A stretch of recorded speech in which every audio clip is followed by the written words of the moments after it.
Buongiorno a tutti, il secondo episodio della nostra miniserie dedicata al mondiale endurance FIA WEC ci porta in Giappone, nel leggendario circuito del Fuji Speedway. Prima però siamo stati a Tokyo, una città caotica quanto incredibile che abbiamo vissuto insieme ai nostri piloti Roberto Lacorte, Giorgio Sernagiotto e Andrea Belicchi.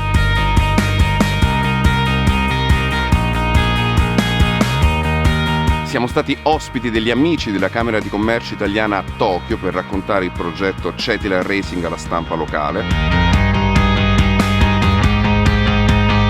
The Racing WEC is very huge program because it's a challenge with the most important team in the world. It's a team building travel and we have to work all together. Our result is teamwork.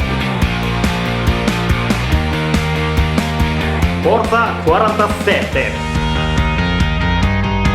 Poi abbiamo assaggiato un sushi strepitoso preparato da un vero appassionato di motorsport. Dall'ala Italia a Dall'ala!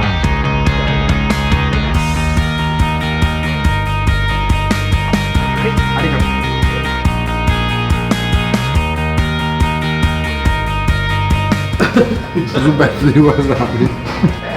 Forza 47! Arigato! Arigato gozaimasu!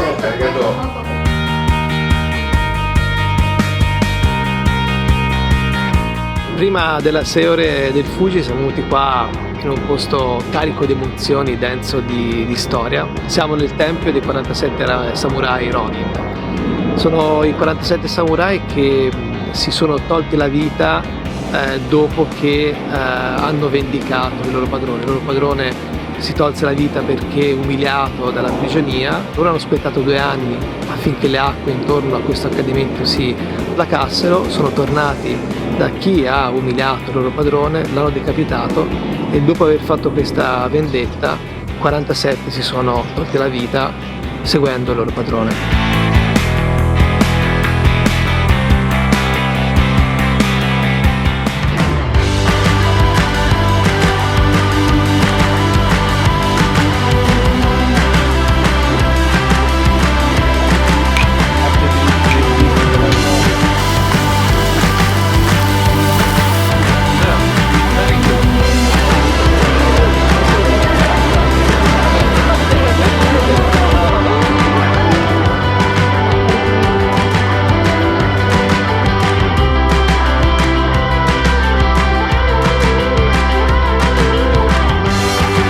La nostra 2 giorni a Tokyo è finita, stiamo andando verso il Fuji Speedway per le 6 ore del Fuji. È arrivato il momento di portarvi nel cuore del team per raccontarvi il dietro le quinte del nostro box. Per farlo andiamo a scambiare 2 chiacchiere con Remy Longobardi, il responsabile gomme, e con il fisioterapista Alessio Erra del nostro partner Formula Mezzi.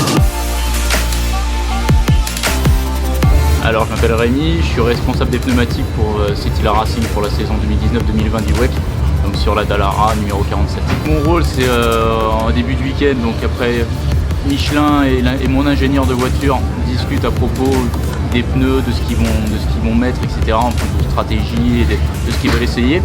Après mon rôle, moi, ça va être d'aller chez Michelin, de faire monter les pneus, de préparer les pneus, faire les pressions de pneus parce que les pressions sont très importantes. En fonction des circuits, on a bien sûr jamais la même pression entre les pneus gauche et droite, entre les avants et les arrières.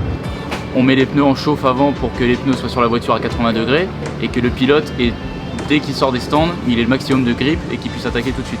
On prend toujours un peu de marge, c'est-à-dire que quand le pilote il rentre dans le tour, il rentre dans le dernier tour avant d'entrer au stand et que l'ingénieur lui dit box dans ce tour, moi je sais que j'attends un peu, je sais qu'il me faut environ 20 secondes pour sortir les pneus de la cabane de chauffe et d'amener les pneus les pneus devant au mécanicien. Sachant que pour les pneus slick, on a 3 types de gommes différentes qui vont du plus soft au plus dur. Et en fait, sur les 3 types de gommes qui sont déclarés à l'année par Michelin, Michelin nous autorise à utiliser uniquement 2 gommes par course que eux choisissent.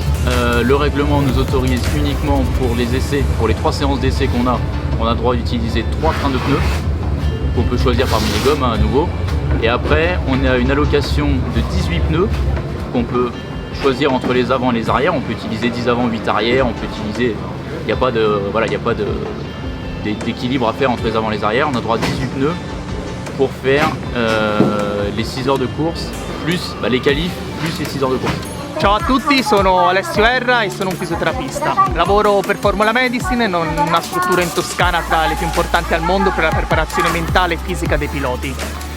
Oltre a questo, insieme ai miei colleghi ci occupiamo della preparazione fisica e mentale dei piloti durante la stagione e prima dell'inizio della stagione. In particolare in pista mi occupo di trattamenti preventivi e di interventi fisioterapici e di terapia manuale specifici in caso di problemi particolari, e mi prendo cura dell'idratazione e dell'alimentazione dei piloti, che durante le gare di endurance sono 2 aspetti fondamentali. Nelle prossime puntate avremo modo di farvi vedere alcuni aspetti del mio lavoro specifico in pista, alcuni segreti, alcuni trucchi del mestiere.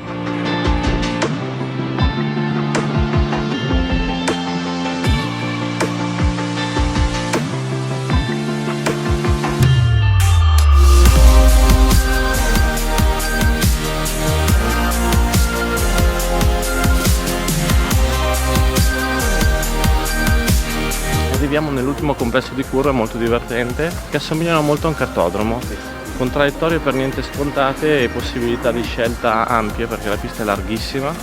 Anche se siamo tutti piloti professionisti, nel WEC vedremo veramente differenze di traiettorie notevoli tra un pilota e l'altro, perché si cerca di adattare la traiettoria al tipo di assetto di macchina che abbiamo.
Io credo che abbiamo il team con il quale possiamo avere il massimo dai mezzi che abbiamo. La Dallara ha dei limiti nei confronti dell'Unicac che sono evidenti, sono forti. Speriamo di poter fare qualcosa in più per chiudere questo gap. Chiaramente questa volta abbiamo sofferto enormemente di più delle altre volte.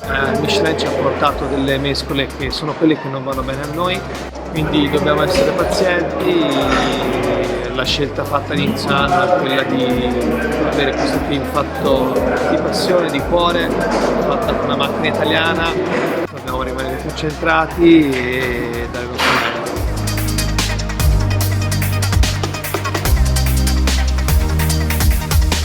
La nostra puntata dedicata alla 6 ore del Fuji è terminata, ma non la nostra avventura nel FIA WEC 2019-2020. Ci vediamo il 10 novembre con la 4 ore di Shanghai. Restate con noi e come sempre Forza 47. Forza 47!